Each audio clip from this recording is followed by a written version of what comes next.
মহিলা, একজন জনজাতি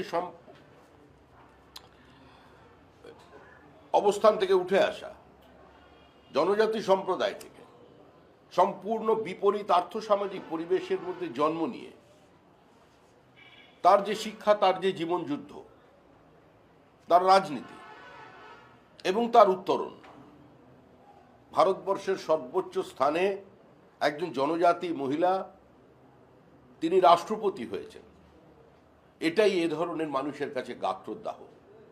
কারণ মুখে এরা যত মত তত পথের কথা বললেও, সমস্ত মানুষকে এর কথা বললেও, সাম্যের বার্তা দিলেও, আসলে যে তৃণমূল কংগ্রেস জনজাতিদের এই সাঁওতাল ভাই বোনেদের সহ্য করতে পারেন না, তাদের পাশে বসলে হয়তো তাদের আভিজাত্যে কিছুটা আঘাত লাগে, তাদের একা শুনে বসে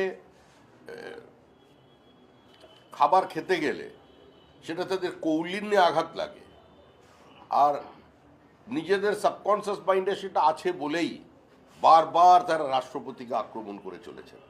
এর আগেও দ্রৌপদী মুর্মুর সম্পর্কে তারা কদর্য শব্দ প্রয়োগ করেছেন। শব্দ প্রয়োগ করবার পর 24 ঘন্টা যখন আপনাদের সংবাদ মাধ্যমে চলেছে, তারপরে তথাকথিত ক্ষমা প্রার্থনা করেছেন, দুঃখ প্রকাশ করেছেন। কিন্তু এটা যে তৃণমূলেরই এজেন্ডা ছিল, মুখ্যমন্ত্রী আমাদের মহামহিম রাষ্ট্রপতি দ্রৌপদী মুর্মুর বিরুদ্ধে এবং তার সঙ্গে রাজনীতিকে জড়িয়ে যে বিবৃতি দিয়েছেন, সেটাই প্রতিষ্ঠা করা গেল। সারা ভারতবর্ষব্যাপী মানুষের নিন্দা করছেন। আমিও পশ্চিমবঙ্গ রাজ্য বিজেপির পক্ষ থেকে তৃণমূলের এই ঘটনাকে তীব্র ধিক্কার জানাচ্ছি, নিন্দা করছি এবং ছেড়ে দিচ্ছি পশ্চিমবঙ্গের মানুষের হাতে। সারা দেশ এবং সারা বিশ্বে এন্টায়ার বেঙ্গলি ডায়াসপোরা আছে, আজকে এই ঘটনা তাদেরও ভাবাবেগকে আহত করেছে। তারা লজ্জিত, তাদের ফেস লস হয়েছে, মানুষ তাদের সমালোচনা করছে। বিদেশের বহু বাঙালি তারা ফোন করেছে, আমাদের জানাচ্ছেন যে এই ঘটনার তীব্র প্রতিবাদ হওয়া উচিত। আমরা চাই না এই বিতর্ক দীর্ঘস্থায়ী হোক। বারবার সাংবিধানিক প্রধানের সম্পর্কে যদি এভাবে আন্দোলন শুরু হয়, ধর্ণা অবস্থান শুরু হয়, প্রতিবাদ হয়, সেটা আমাদের কাছে কাম্য নয়। তাই আমরা প্রতীকী সংবাদ মাধ্যমে প্রতিবাদ করলাম। বিভিন্ন জায়গায় বিভিন্নভাবে হবে, কিন্তু আমরা এই বিতর্কের অবসান চাই।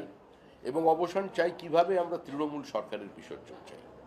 কারণ যতদিন তৃণমূল কংগ্রেস থাকবে ততদিন রাজভবনের কোনো মর্যাদা থাকবে না, যুক্তরাষ্ট্রীয় ব্যবস্থা কোনোদিন শক্তিশালী হবে না।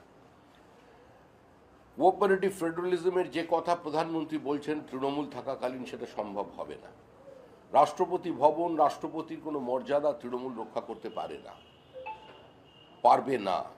সেই জন্য 26-এর নির্বাচন তৃণমূলের বিসর্জনের মধ্যে দিয়েই এই অবস্থার পরিবর্তন হবে।